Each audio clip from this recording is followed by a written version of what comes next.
नमस्कार। कार्यक्रम नुवाकोट अपडेटमा तपाईँलाई स्वागत छ। म कपिलदेव खनाल। कार्यक्रम नुवाकोट अपडेट यतिखेर म शिवपुरी गाउँपालिकाबाट प्रस्तुत गरिरहेको छु। शिवपुरी गाउँपालिकाको कार्यालयमा म आइपुगेको छु। नुवाकोटमा कोरोना भाइरसको संक्रमण, यसले पारेको प्रभाव र यसको नियन्त्रण अनि रोकथामको लागि स्थानीय सरकारहरू के गरिरहेको छ, कस्तो तयारीमा बसेको छ लगायतका स्थलगत हेर्नको लागि, बुझ्नको लागि विभिन्न स्थानीय तहमा जाने क्रम हाम्रो निरन्तर रहिरहेको छ। यस क्रममा नुवाकोट जिल्लाको एउटा स्थानीय सरकार शिवपुरी गाउँपालिकामा आइपुगेको छु। शिवपुरी गाउँपालिका भर्खरै नयाँ कार्यालय भवनमा सरेको छ। पुरानो कार्यालय भवनबाट अलिकति ओरा सडकसँगै जोडिएको एउटा भव्य भवन बनेको छ। भर्खरै यहाँ सरेको भवनमा कम्पाउन्ड गरिएको छ। केही सवारी साधन, मोटरसाइकलहरू बाहिर देखिन्छ।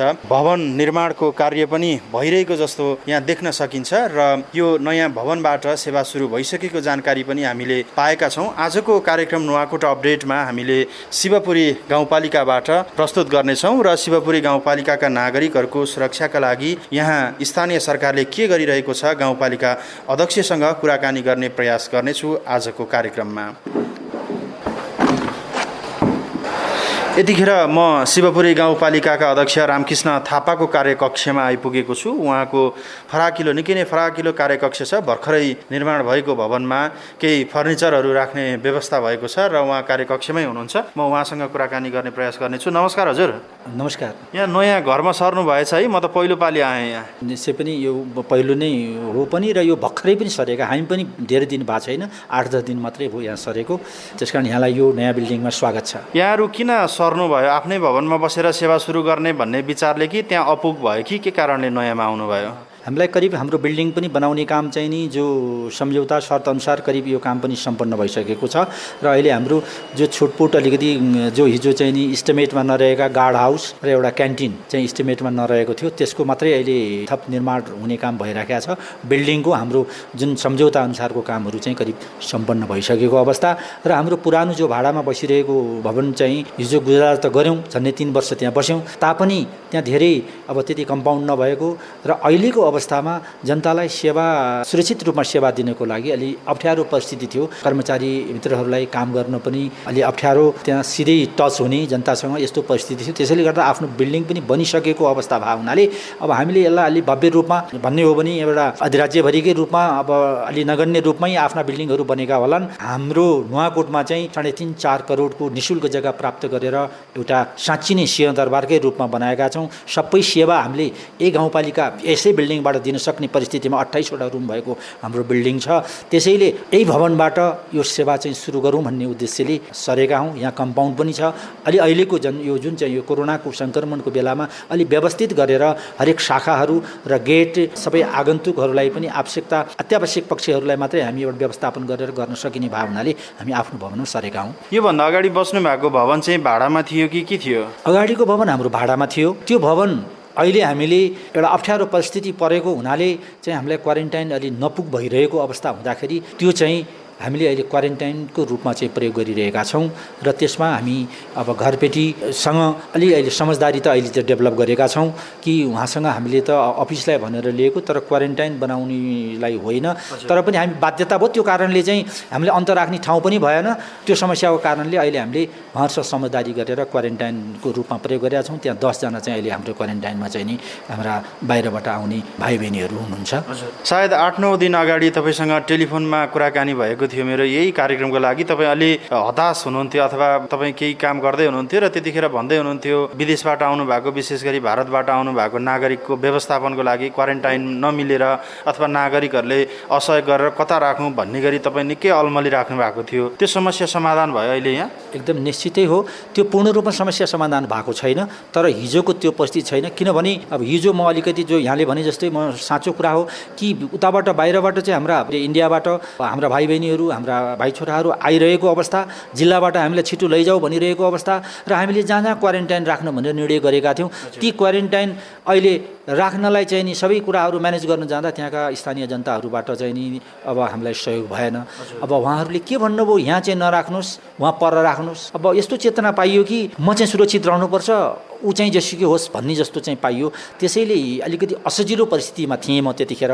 तर अहिले यी सबै बिचमा सबैको सहयोग लिँदै अलिकति सहज भएको छ। अहिले क्वारेन्टाइन एउटा हाम्रो वडा नम्बर 1 मा पनि हाम्रो वडा कार्यालयमा चाहिँ हामीले राखिरहेका छौँ र उहाँ अहिले करिब 16-17 दिन भइसक्यो। पिसिआरको रिपोर्ट सायद सम्भवतः आज आउला, नाउन्जेललाई हामीले त्यहाँ हुनुहुन्छ र अहिले हाम्रो यहाँ यही पुरानो हामीले गाउँपालिका जुन भाडामा लिएको भवनमा अहिले हाम्रो यहाँ 10 जना चाहिँ छन् र अहिले अहिले तत्कालका लागि चाहिँ केही समस्या समाधान भएको छ। र मैले त अब यतिखेर एउटा के गरिसकेका छु भने अब यो यसै गरी जनतासँग कन्फ्रन्टेसन गरिरहनु पनि ठिक छैन र अब विद्यालयहरू भनिएको थियो, अब विद्यालय बिस्तारै कुनै न कुनै मोडलमा सञ्चालन गर्नुपर्ने परिस्थिति सृजना भइसक्यो। त्यसैले अब विद्यालयमा क्वारेन्टाइन बनाउनु अब उपयुक्त छैन। त्यसैले अरू ठाउँहरू अब सहज रूपमा उपलब्ध नहुँदा हामीसँग यहाँ त्यस्ता किसिमका सरकारी सार्वजनिक भवनहरू पनि छैन। अब त्यो कारणले अब अनुकूल भएसम्म होम क्वारेन्टाइनको व्यवस्था गर्नुपर्छ भन्ने मान्यता राखेर हिजो एउटा अस्ति युएबाट आएको भाइ एकजना हाम्रो वडा नम्बर 1 को रहेछन् र जब आए भन्ने जिल्लाबाट खबर प्राप्त भएपछि मेरो वडा अध्यक्ष, स्वास्थ्य टोली, सुरक्षा टोली पठाएर उनको घरको निरीक्षण गर्न पठाएँ। त्यहाँ हेरेँ, कोठा व्यवस्थित रहेछ, टोयलेटहरू रहेछ भनेपछि त्यहाँ सुरक्षित रूपमा चाहिँ नि होम क्वारेन्टाइन राख्न सकिने किसिमको रिपोर्ट आएपछि हिजो जिल्ला गएर हिजो अबेला त्यो भाइलाई लिएर आएर चाहिँ नि राति 11 बजेको घरमा लगेर अहिले होम क्वारेन्टाइनमा एकजनालाई राखेको छ। अरू हाम्रा यी साझा यी क्वारेन्टाइनमा छन्, उहाँहरूको पिसिआर टेस्ट भइरहेको छ। अब आज र ढिलामा भोलि आजमा यो रिपोर्ट आइसकेपछि यदि क्लियर छ भने अब उहाँहरूलाई एकदम सहज र खुसीका साथ बिदाई गरेर आफ्नो घर पठाउँछौँ। अब केही समस्या आयो भनेपछि त फेरि अब कहाँ फरवार्ड गर्नुपर्ने हो त्यो कुरा चाहिँ गर्ने अवस्थामा चाहिँ छौँ। अहिले केही क्वारेन्टाइनको केही सहजता स्थिति चाहिँ भएको छ। तर एउटै कुरो के हो भने हामीले जिल्लामा यो निर्णय गरेर चाहिँ नि एउटा होल्डिङ चाहिँ सबैको साझा क्वारेन्टाइन निर्माण गर्ने निर्णय भएको थियो। त्यो चाहिँ चुवाडी माविमा एउटा 100 बेडको जसलाई आर्मीको सेक्युरिटीमा गर्ने भन्ने भएको छ। त्यो भइदिँदा अत्यावश्यक छ, त्यो आवश्यक छ। त्यो कुरो ढिलाइ भइरहेको छ, के प्राविधिक समस्या परेको छ। अब त्यसलाई चाहिँ मिडियाका साथीहरूले पनि यो चाहिँ अहिले गाउँ गाउँमा अब हाम्रो खोला नाला बढिसक्यो, अब तारघाट बन्द हुने बेलाहरू आइसक्यो, जहाँ क्वारेन्टाइन सञ्चालन गर्न भएका ठाउँमा पनि त्यहाँ चाहिँ गाडीहरू पुर्याउन, अरू स्वास्थ्य सेवा पुर्याउन गाह्रो हुने परिस्थितिहरू आयो। त्यसैले गर्दा अब यो फ्लो बढ्दै आउने अवस्थामा चाहिँ यस्तो किसिमको होल्डिङ चाहिने एउटा सेन्टर क्वारेन्टाइन हुनु अत्यावश्यक छ। यो आवश्यक छ। यसका लागि हामी आफ्नो तहबाट के बेहोर्नुपर्छ बेहोर्न पनि तयार छौँ। अब यसलाई पनि अलिकति यहाँको तहबाट बल पुर्याइदिनु पर्यो र हामी नै हाम्रो तहबाट पनि यो माग गरिराखेका छौँ। फेरि पुनः चाहिँ नि सम्बन्धित निकायसँग गर्न पनि चाहन्छौँ। हजुर, सामान्य अवस्थामा 14 दिन क्वारेन्टाइनमा बसेपछि उहाँहरू घर जाने अथवा चाहिँ थप उपचारको लागि आइसोलेसनमा राख्ने त्यो हेर्ने अवस्था रहन्छ। तर यस गाउँपालिकाको वडा नम्बर 1 मा रहनु भएको 16-17 दिन हुँदा नि पिसिआरको रिपोर्ट कुरेर बसिराख्नु परेको छ है। ढिला आउने भयो है रिपोर्टले। हो, 4-5 दिन लाग्यो। आज 4 दिन कि 5 दिन आज हुन्छ। अब ठिक 14 दिन भएपछि मात्रै गर्ने भन्ने कुरो पुरा भएपछि मात्रै गर्ने पिसिआर टेस्ट भन्ने कुराहरू भयो र उहाँहरूले पिसिआर गर्नु पर्दैन, तपाईँहरू आरडिटी गरेर पठाइदिए हुन्छ भन्नुभएको थियो। हामीले आरडिटी त गरिसकेका छौँ, तर त्यति मात्रै हामी यत्रो दिन राख्यौँ, यत्रो सबैले सहयोग गर्नुभएको छ। एकदम कन्फर्म भएर पठाउँ न त त्यो पिसिआर टेस्ट गर्नै पर्छ भन्ने जोरदार आग्रह गरियो र त्यसो भएदेखि ऱ्यान्डम टेस्ट गर्छु भनेर उहाँहरूले भन्नुभयो। त्यस कारण हामीसँग यहाँ 4 ग्रुप आएको छ। त्यसमा 4 ग्रुपका 1-1 मान्छे छानेर 4 जनाको चाहिँ नि पिसिआर टेस्ट अहिले गरिएको छ। यसको अब सबै रिजल्ट आएपछि यसको निर्णय आवश्यक निर्णय चाहिँ नि हाम्रो स्वास्थ्य सबै सुरक्षाको हिसाबले सबै त्यो निर्णय लिने विचार छ। आरडिटी परीक्षणको लागि चाहिँ किट पर्याप्त छ तपाईँसँग? यो छैन, हुन त हामीले खरिद गरेका छैनौँ, हामीले जिल्लाबाट प्राप्त भएको हो। अलिकति यहाँको समस्या बढी हुँदा देखिया हुनाले अझ म आफै नै जिल्ला जनस्वास्थ्य गएर रिक्वेस्ट गरेर अलिकति केही पिस 30-40 पिस त्यहाँबाट रिक्वेस्ट गरेर यहाँ ल्याएको। त्यो चाहिँ अहिले हामीसँग जगेडा छ र त्यसमध्ये अब केही चाहिँ अहिले घर पठाउने बेलामा पनि फेरि एकचोटि आरडिटी गर्नुपर्छ भन्ने कुरा हाम्रो स्वास्थ्यले चाहिँ भनिरहेछ। त्यस कारण यो गर्नलाई चाहिँ अहिले तत्काललाई चाहिँ छ। अब भोलि अब हुनेलाई चाहिँ हामीसँग त्यस्तो छैन। स्वास्थ्य कार्यालयसँगको आरडिटी पनि मौजात सकियो रे। अब स्थानीय सरकारले नै खरिद गर्नुपर्छ होला भनेर स्वास्थ्य प्रमुखले अस्ति भन्दै हुनुहुन्थ्यो। अब के तपाईँहरू खरिद प्रक्रियामा जानुहुन्छ? हामीहरू त अहिले राज्यको राष्ट्रकै सबै विश्वकै चुनौती हो। सबभन्दा पहिले त जनतालाई चाहिँ नि बचाउने नै, अब बाँच्ने र बचाउने नै हो। त्यसैले गर्दा अब पर्दा हामी विकास निर्माणलाई नै बरु अलिकति केही अर्को पछिलाई सारेर पनि यसलाई प्रायोरिटी त दिनैपर्छ। त्यसैले गर्दा यो अत्यावश्यक अब महसुस भइराखेको छ। अब अलिकति त्यो आरडिटी खोइ त्यति भरपर्दो छैन भन्ने विभिन्न किसिमका कोणबाट विभिन्न कुरा सुनिन्छ, तर त्यो त अब के हो, फेरि आरडिटी टेस्ट भइ पनि राखेको छ देशैभरि। अब यदि आवश्यकै पर्ने अवस्थामा त हामी आरडिटी होइन अब गराउँदा हामी पिसिआर परे पनि खरिद गर्नुपर्ने परिस्थितिमा चाहिँ हामी तयार छौँ, गर्नै पर्छ जनताको लागि। बाटो नखनेर भने यो त गर्नै पर्यो नि। अब वैदेशिक रोजगारमा जानुभएको तेस्रो मुलुकबाट पनि आउन थाल्नु भएको छ, युएईबाट त एकजना यो गाउँपालिकाको आइ नै सक्नु भएको छ। अब उहाँहरूको जसरी सङ्ख्यामा आउनुहुन्छ, करिब 6000 नुवाकोटका नागरिकहरू आउनको लागि दूतावासमा नाम टिपाउनु भएको छ, ढिलो चाँडो आउनुहुन्छ। यही हिसाबले पनि यो गाउँपालिकाको अनुपातका हिसाबले 500 जना आउँदै हुनुहुन्छ। उहाँहरूलाई पुग्ने गरी तपाईँहरूले यहाँ राख्न सक्ने गरी क्वारेन्टाइनको व्यवस्था छ त? अहिले त्यत्रो हामीसँग छैन। अहिले हामीसँग भएको त 30-40 जनालाई हो अहिले भएको हाम्रो यो ठाउँ चाहिँ त्यो छ। फेरि एकैचोटि त सबै हुन्न होला, अब उहाँहरू आउने पनि एउटा क्रम रहला होइन। अब त्यो त फेरि अलिक कोअर्डिनेसनै गरेर आउन पनि पर्यो।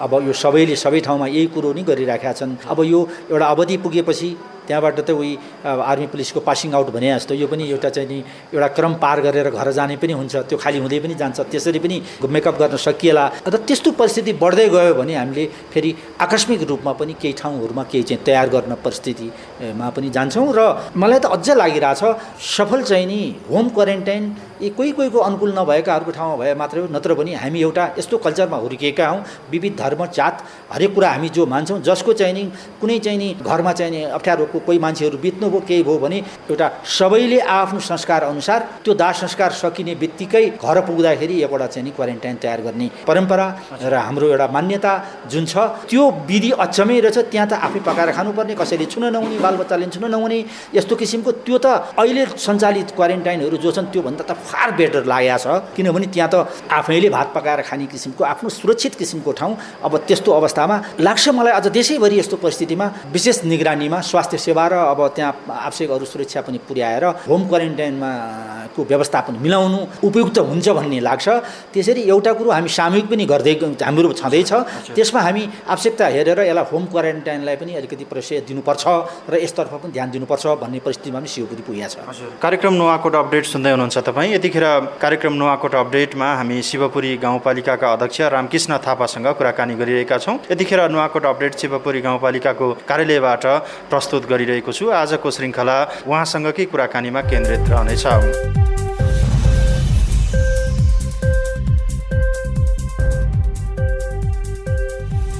नुवाकोट अपडेटमा म कपिल देव खनाल छु। त्यसै गरी आज शिवपुरी गाउँपालिकाका अध्यक्ष रामकृष्ण थापासँग कुराकानी गरिरहेको छु। नागरिकहरूको सुरक्षाका लागि, कोरोना भाइरस सङ्क्रमण नियन्त्रणका लागि, त्यसै गरी नागरिकहरूको दैनिक जनजीवन सहज पार्नका लागि स्थानीय सरकारले गरिरहेको प्रयास, नागरिकको प्रतिक्रिया लगायतका प्रसङ्गहरू कार्यक्रममा केन्द्रित हुँदै आएका छन्। यतिखेर शिवपुरी गाउँपालिका नयाँ भवनमा सरेको छ। मैले यहाँलाई अघि नै जानकारी गराइसकेको छु र नयाँ भवनमा बसेर नागरिकको सेवा सुविधा, त्यसै गरी नागरिकहरूको सुरक्षाका लागि गाउँपालिकाले गरिरहेको प्रयासलाई आज केन्द्रित गर्दैछु। शिवपुरी गाउँपालिकाले आफ्नो पुरानो कार्यालयलाई यतिखेर क्वारेन्टाइन बनाएको छ र भारत लगायतका सङ्क्रमित स्थानबाट आउनुभएका नागरिकहरूलाई सुरक्षित रूपमा एकान्तवास अर्थात् क्वारेन्टाइनमा त्यहाँ राखिएको छ।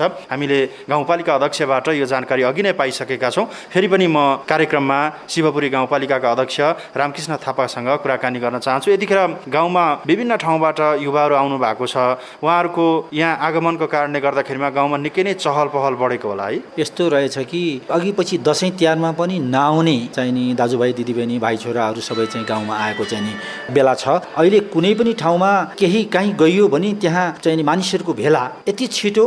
म विशेष गरी यो क्वारेन्टाइनको चाहिँ नि ठाउँ सेलेक्सनको क्रममा पुगेँ, ठाउँमा पुगेँ। त्यहाँ पुग्दाखेरि यति छिटो र यति ठुलो सङ्ख्यामा चाहिँ नि मानिसहरूको भेला हुँदो रहेछन् र हेर्दाखेरि सबै नयाँ युवाहरू विशेष चाहिँ नि अझ सबै गाउँमा बसिरहेको अवस्था छ र एउटा चहल पहल छ। र गाउँमा अहिले एउटा के पनि भइसकेको छ भने यसलाई एउटा अवसरको रूपमा पनि यो चाहिँ नि अहिले यो प्रयोग भइराखेको छ। सबै बाजा कुजा रहेका तितेपाती र चाहिँ नि यो बनमारा झार उम्रिएका हिजोका बाजा पाखाहरू आज करिब 75% चाहिँ नि फोरिसके। यी सबै यो गर्ने पनि चाहिँ नि उपलब्धिहरू भइरहेका छ। त्यसले गर्दा यो चहल पहल चाहिँ त निकै चाहिँ बढेकै छ। अब त वैदेशिक रोजगारमा जानेहरू पनि फर्किराख्नु भएको छ। भारत लगायतका मुलुकबाट पनि आउनुभएको छ। यहाँ शिवपुरी छोडेर अन्य स्थानीय त अन्य जिल्लामा गएर काम गर्नेहरू पनि आइराख्नु भएको छ। अब उहाँहरूलाई सधैँभरि यही गाउँपालिकामा राख्न पाए कस्तो हुन्थ्यो होला है अध्यक्षज्यू? एकदम यो अति राम्रो हुन्थ्यो र यसका लागि हामीले अहिले यो चुनौती छ यसलाई अवसरको रूपमा परिणत गर्न सक्नुपर्छ र त्यो सक्नका लागि हामीले त्यत्तिकै भनेर कागजमा लेखेर मात्रै हुनेवाला छैन। यसका लागि हामीसँग भएको सीमित साधन स्रोतलाई अब रिटर्न ब्याक भएर आएका चाहिँ नि ती युवा शक्तिहरू विशेष गरी त त्यहाँ युवै छन् र उनीहरूले केही कुराहरू त्यहाँ गएर सिकेका छन्, नभए पनि काम गर्ने चाहिँ नि अभ्यास चाहिँ भएको छ। यहाँ यतै बरालिएर बसिरहेको अवस्थामा थिए भने त्यहाँ गइसकेपछि घडी हेरेर टाइम टु टाइम काम गर्ने र कतिपय त सिपै सिकेका छन्। त्यसकारण उनीहरूका लागि सुहाउँदो किसिमको हाम्रो यहाँ भनेको मूल अहिले यसको समृद्धिको मूल आधार हाम्रो चाहिँ भनेकै चाहिँ यहाँ चाहिँ कृषिको व्यावसायीकरण नै हो। त्यसैले हामीले कृषिलाई उनीहरूको भावना अनुरूप उनीहरूको चाहना र चाहिँ नि आवश्यकता अनुरूपलाई चाहिँ नि कृषिमा ती किसिमका चाहिँ नि कार्यक्रमहरू ल्याउने राख्ने, पशुपालनलाई त्यत्तिकै चाहिँ यहाँ सम्भावना भएको हो। अब यो क्षेत्रलाई त्यसरी चाहिँ व्यावसायिक रूपको पशुपालनको चाहिँ नि उसमा चाहिँ लैजाने र अब स्वास्थ्यलाई पनि विशेष झन् ख्याल नगर्नुपर्ने त कुरै भएन भने यसपालिको हाम्रो अहिले बजेट निर्माण गर्ने, नयाँ नीति तथा कार्यक्रम प्रस्तुत गर्ने र बजेट निर्माण गर्ने क्रममा हामी छौँ। त्यसैमा हाम्रा विभिन्न शाखाका विभिन्न मिटिङहरू भइरहेका छन् होइन, विभिन्न समितिका भइरहेका छन् भने अहिले हाम्रो होलसेल फोकस भनेको यिनै विदेशबाट आउने ती युवाहरूलाई व्यावसायिक रूपमा कृषि र पशुपालनमा लगाउनका लागि कस्ता किसिमका योजनाहरू यहाँ तयार गर्नुपर्छ, विशेषज्ञहरू ल्याएर यहाँका सोइल टेस्ट गरेर यहाँका सबै अनुभवहरूलाई समेटेर यसलाई विशेष गरी पकेट एरियामा चाहिँ डेभलप गर्ने, कहाँ फलफुल हुन्छ, कहाँ कुन जातको हुन्छ, कहाँ धान बढी हुन्छ, कहाँ मकै हुन्छ, कहाँ मौरी पालन हुन्छ, कहाँ क्युबी खेती हुन्छ, कहाँ च्याउ खेती, अब यी सबै कुराहरू यसरी व्यावसायिक रूपमा चाहिँ नि गर्नुपर्छ र त्यसका लागि बजेट एलोकेट गर्नुपर्छ भन्ने मान्यतामा हामी रहेका छौँ। र पक्कै पनि यसो गर्दा ती युवा भाइ बहिनीहरूलाई गाउँमा अब 100% त के होला, धेरै ठुलो पर्सेन्टलाई चाहिँ हामी यहाँ इङ्गेज गराउन सक्छौँ। यो शिवपुरीको एउटा समृद्धिका लागि र व्यक्तिगत रूपमा भाइ बहिनीहरूको समृद्धिको लागि चाहिँ नि यो अवसरलाई चाहिँ प्रयोग गर्न सक्नुपर्छ र सक्छौँ भन्नेमा अठोटमा चाहिँ छौँ हामी। केही युवाहरू त अवसर प्राप्त नगरेर नै विदेश जानुभयो होला, तर धेरैलाई हेर्ने हो भने त यहाँको खनी खोस्री घाँस काट्नुपर्ने, खेती किसानो गर्नुपर्ने यही माटो देखेर दिक्क लाएर सुकिलो हुनको लागि विदेश जानेहरू पनि धेरै छन्। उहाँहरूलाई त यो कार्यक्रमले त रोक्न सकिँदैन नि। फेरि यस्तो छ, अब अलिकति परिस्थितिले पनि मान्छेलाई चाहिँ नि एउटा बाटो हिँड्न सिकाउँछ भन्ने लाग्छ।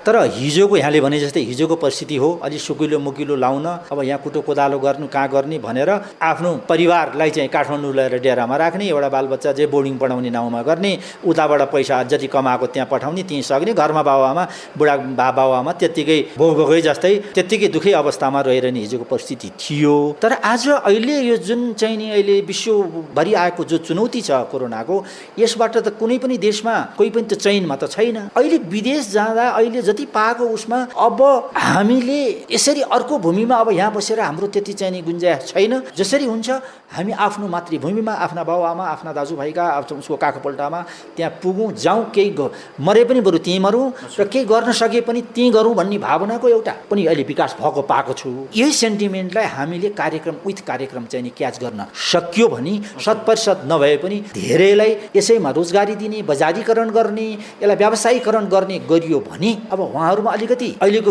विश्व परिवेशले एउटा चेतनामा पनि परिवर्तन ल्याएको छ। यसलाई हामीले अवसरको रूपमा चाहिँ परिणत गर्न सक्यौँ भने यो हाम्रो दायित्व हो, स्थानीय सरकार र देशका प्रदेश र केन्द्रको पनि। अब सबै यसैलाई आधार मानेर नै नीति कार्यक्रमहरू सबै उहरू बन्छ भन्ने कुराहरू अब अहिलेको पत्र पत्रिकामा आएका सुनेका मान्छौँ र हामी पनि त्यसैमा तयार छौँ। त्यसकारण धेरै हदसम्म ठुलो हिस्सालाई चाहिँ हामीले यसमा चाहिँ भविष्य यहीँ खोज्ने गरी चाहिँ नि यही क्षेत्रमा यहीँ खोज्न सकिने गरी वातावरण चाहिँ तयार गर्न सक्छौँ भन्ने मलाई लाग्छ। अहिलेकै अवस्थामा चाहिँ कृषकहरूलाई शिवपुरी गाउँपालिकाले के कुरामा मद्दत गरिराखेको छ? यहाँ अहिले तत्काल हामी अब सूचनाहरू पनि निकालिरहेका छौँ। हामीले यो व्यावसायिक रूपमा 5वटा भन्दा माथि टनेल बनाउनेहरूको लागि हामी प्लास्टिक दिइरहेका छौँ, अहिले सूचना निकालिरहेका छौँ। अनि माछा पोखरीहरू जो नयाँ बनाउनेहरूको लागि त्यो दिइरहेका छौँ। भनेदेखि अब अरू चाहिँ मल बिउ आदि इत्यादिको लागि हाम्रा सहकारीहरू मार्फत त्यो चाहिँ सहजीकरण गरिरहेका छौँ। र हामीले अहिले यहाँ उत्पादित चिजहरूलाई बजारीकरण गर्नका लागि प्रधानमन्त्री स्वरोजगार कार्यक्रमसँग मिलेर एउटा गाडी खरिद गरेर बगेर यो हाम्रो गाडी अहिले ढुवानी गरिरहेको छ। हामीले अहिले 25वटा भन्दा बढी बाख्रा पाल्ने व्यवसायीहरू, 5वटा भन्दा बढी दुना पाल्ने चाहिँ दुध व्यवसाय गर्ने कृषकहरूका लागि पनि केही अनुदान दिने कार्यक्रमहरूको सूचना अहिले जारी गरिराखेको अवस्था छ। त्यहाँ पनि हामी चाहिँ नि सहयोग गर्छौँ र हामी अहिले भर्खरै ज्ञान केन्द्रसँग समन्वय गरेर 9.9 लाखको चाहिँ नि फलफुलका विविध किसिमका फलफुलका बिरुवाहरू चाहिँ नि अब खरिद गरेर बाँड्ने, जुन बाँड्दाखेरि चाहिँ अहिले हामीले 50 वर्षभन्दा माथि मात्रै दिने, जो व्यावसायिक रूपमा गर्नेहरूलाई मात्रै दिने। अब 1 बोट 2 बोट चाखौँ गरौँ भन्नेलाई भन्दा पनि त्यो हामीले गत साल नि बाँड्यौँ है। र व्यावसायिक रूपमा गर्नेहरूको लागि यहाँ नोट डाउन भइराखेको छ। सबैले अहिले खाल्टा खन्ने तयार गर्ने गरेका छन्। अहिले हामी ती बिरुवाहरू पनि यसरी चाहिँ यिनै अहिलेको चाहिँ नि चुनौती छ, यसलाई चाहिँ नि एउटा चाहिँ अवसरको रूपमा परिणत गर्ने हिसाबले यो कार्यक्रमहरू लन्च गरिरहेका छौँ। र अब आगामी वर्षका लागि त होलसेल फोकस नै हाम्रो यही क्षेत्रको चाहिँ उन्नति र प्रगतिका लागि नै हुनेछ। यो कार्यक्रम र बजेट चाहिँ अघिल्लो आर्थिक वर्षको जस्तै हो कि वृद्धि भएको छ? यो चाहिँ हाम्रो गत सालकै किसिमकै हो। अहिले फलफुल चाहिँ अझ हामीले ज्ञान केन्द्रसँग मिलेर तपाईँहरूको यहाँ चाहिँ यो भूगोलमा सुहाउँदो किसिमको फलफुलहरू, विशेष गरी अब यहाँ बाँदर एरिया भएको हुनाले यसमा अलिकति अमिलो चिज, कागतीहरू, यस्ता यस्ता चिजहरूलाई बढी फोकस गरेर त्यहाँबाट पनि हामीलाई सपोर्ट हुने भएको हुनाले पोहोर पनि हामीले 7.5 लाखको बिरुवा त बाँड्यौँ। तर अहिले यसपालि अझ बढी छ र हामी त्यो गरेका छौँ। अरू कार्यक्रमहरू चाहिँ गत साल जस्तैको हाम्रो गत सालकै यो कार्यक्रम हो। आगामी सालको लागि चाहिँ बढी हामी यो क्षेत्रलाई फोकस गर्ने पक्षमा चाहिँ हामी छौँ। अलिकति प्रसङ्ग फेर्न चाहेँ मैले। CMC क्राइसिस म्यानेजमेन्ट सेन्टर जिल्ला स्तरमा प्रमुख जिल्ला अधिकारीको संयोजकत्वमा समिति बनेको छ। त्यो समितिले शिक्षकहरू बेकामै भए, शिक्षकहरूले तलब मात्रै खाए भनेर चाहिँ यो क्वारेन्टाइन व्यवस्थापनको लागि अब शिक्षकलाई खटाउने भनेर सबभन्दा पछिल्लो निर्णय त्यो गरिएको रहेछ। तपाईँ कहाँ स्वयंसेवकको रूपमा क्वारेन्टाइन व्यवस्थापनको लागि कर्मचारी अभाव छन्? शिक्षकहरू त्यसरी खटाउनु पर्ने अवस्था छ यहाँ? यसमा चाहिँ यस्तो छ, यो निर्णय भएको कुरा चाहिँ करिब अनौपचारिक रूपमै मात्रै हामीले सुनेका हो। हामीलाई औपचारिक रूपमा यस्तो भयो यसो गर्नु भन्ने किसिमको त्यो CMC को कुनै केही पनि हामीलाई पत्राचार पनि छैन। अहिले हामीसँग यहाँ जो क्वारेन्टाइनहरू सञ्चालन गरिराखेका छौँ यसमा हामीसँग भएको स्वास्थ्य र हाम्रा अरू कर्मचारीहरूबाटै पर्याप्त भइरहेको अवस्था छ है। त्यसमा हामीले अहिले शिक्षक साथीहरूलाई यसमा आवश्यकता पनि देखेका छैनौँ र त्यो किसिमको हर्या पनि छैनौँ। शैक्षिक योजनाहरू बनाइराखेका छौँ। अब यति लामो समयसम्ममा चाहिँ अब यसरी अझ लम्बिँदै जाने हो भने यही हिसाबले चाहिँ अहिले बालबच्चाहरूलाई घरमै चाहिँ डम्प गरिराख्ने हो भने अब यो निकै शिक्षा क्षेत्रको लागि चाहिँ निकै चुनौतीपूर्ण चाहिँ नि परिस्थिति हो। त्यसैले अब टिचरहरूलाई हामी विभिन्न मोडलमा अब छिटै केन्द्रले पनि गरिराखेको छ र त्यसको अलावा हामी जस्तो अहिले SEU को लागि त हामीले रेडियो शिक्षा कार्यक्रम चाहिँ नि हामीले टिचिङ सुरु गरिराखेका छौँ। यो यहाँहरूलाई पनि विदितै छ भने अब हामी यदि अझै योलाई स्कुलमा गर्न सकिएन भने यसलाई अरू विधिबाट, जहाँ चाहिँ अलिकति अब थोरै विद्यार्थी छन्, अहिले स्कुल बिल्डिङहरू पर्याप्त रूपमा चाहिँ एकदम भव्य भवन छ, यदि त्यहाँ सकिन्छ भने नर्म्सलाई पालन गरेर सोसियल डिस्टेन्सलाई कायम गरेर विद्यार्थीहरू त्यहाँ राखेर पनि पढाउन सकिन्छ भने अब टिचरलाई पढाउनै लाउनु पर्ने परिस्थितिको चाहिँ अनुभूत भएको छ है। र जहाँ ठुलो अलि धेरै विद्यार्थी भएका स्कुल छन् त्यहाँ भएन भने बरु मर्निङ सिफ्ट र डे सिफ्ट गरेर पनि त्यो उसलाई चाहिँ नि ध्यानमा राखेर गर्नु पर्ला भन्ने लागेको छ। त्यसैले गर्दा अब टिचरहरूलाई त्यस्तो भएन भने पनि अब प्राइमेरीहरूमा जस्तो टोलमै टिचर प्राय लोकल छन्, त्यसकारण त्यो एउटा होम टिचिङको किताबहरू बाँडिसक्यौँ हामीले। त्यो होम टिचिङ गरेर पनि यो चाहिँ टिचरलाई त्यसै क्षेत्रमा इङ्गेज गर्नुपर्छ, उपयुक्त हुन्छ भन्ने व्यक्तिगत रूपमा चाहिँ मलाई लागिरहेछ र हामीले त्यही सोचिरहेछौँ। तर अब त्यो निर्णय त्यहाँ भएको छ, त्यो धेरै असान्दर्भिक निर्णय त होइन। राज्यकै तलब भत्ता खाएर बसिरहनु भएको नै हो साथीहरू। तर आवश्यक पर्यो, ज्यादै अरू विकल्पै भएन भने त हामीले रिक्वेस्ट गरौँला उहाँहरूलाई होइन। त्यतिखेर हाम्रो नि परिस्थिति बुझेर सहयोग त पक्कै हुने नै छ।